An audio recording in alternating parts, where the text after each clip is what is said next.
I haven't really done enough episodes of this for it to be a thing, but if I had, this would be the point at which I would say, I'm Tom Hodge, and it's time for Take a Bow, Son. Take a bow, son.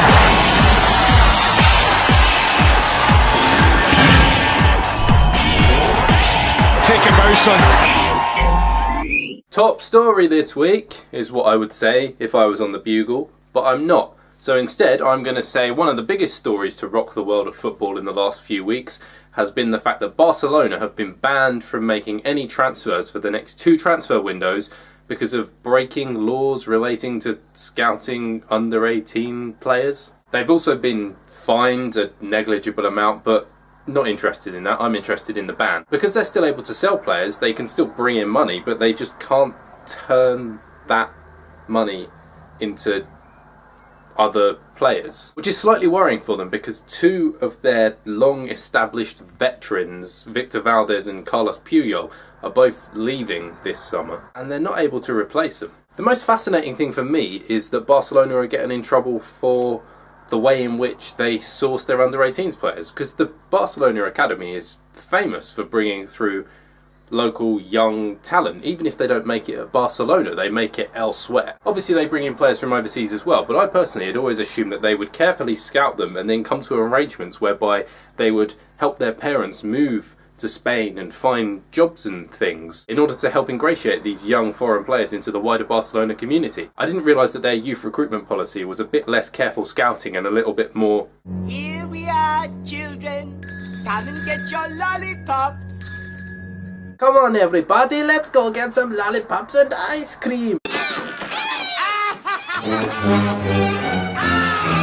When I first set up this channel, I said that I would focus on events from the wider world of football and wouldn't really talk about games, but this needs to be talked about. It's about one of my all-time favourite Arsenal players, Mikel Arteta. Oh, Mickey, you're so fine, you blow my mind. Who yesterday, in Arsenal's 3-0 win against Hull, went into a challenge with one of the Hull players, who I don't care enough about to bother finding out his name, and took a massive blow to the face. He left the pitch with blood cascading from his mouth, and a little while later, when Arsenal scored their first goal, he was pictured like this. I've heard of a toothless performance, but that really takes the piss. Oh, Mickey, you're so fine, you blow my mind. Notable mention in that game, by the way, for the wind, which 5 minutes into the match did this. My favourite thing about this clip is that you can see many of the players coming over to help clear the advertising hoardings off the pitch. I mean, look at that. Santi Cazorla hasn't cleaned up that well since Arsenal put him on 100k a week. I'm really happy about this next thing that I'm talking about. Manchester United, who, as anyone who follows football knows, are shit! David Moyes seems to have finally realised that his squad is in desperate need of an overhaul. Fortunately for Manchester United, there is absolutely no way that David Moyes would go out and spend way too much money on players who United don't really need and whose prices are probably just being inflated by their names. I mean, they've barely been linked with anybody. Only Adam Lallana, who they're going to have to pay over the odds for because Southampton have to give 25% of the transfer fee to Bournemouth. 18-year-old Luke Shaw, the Southampton left-back, who they have apparently bid £27 million for. Griezmann from Valencia, who they've apparently bid $20 million for. Kroos from Bayern Munich, who they have reputedly offered £260,000 per week.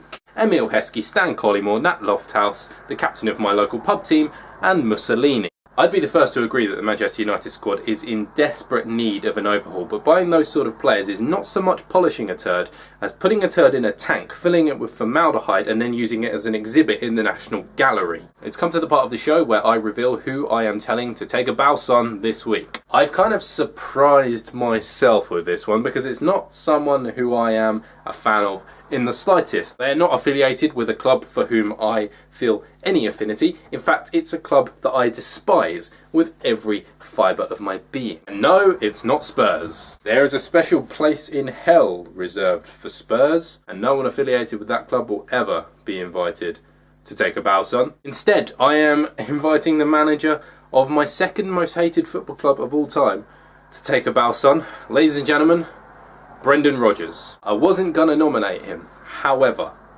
We're 3 weeks to go until the end of the season, and Liverpool sit 5 points clear on top of the table. When I look at their squad list, there are about 6 players of whom I'm a fan, and the rest of them are bang average, to be honest. For him to achieve what he's achieved with the squad that he has is frankly remarkable, and as a football fan, I can't overlook that. I have to tip my cap to him. So for that reason, for putting a very average team top of the table, Brendan Rodgers. Take a bow, son. Right, that's it for this week. I'm off to poach the next Lionel Messi for Barcelona. See you later.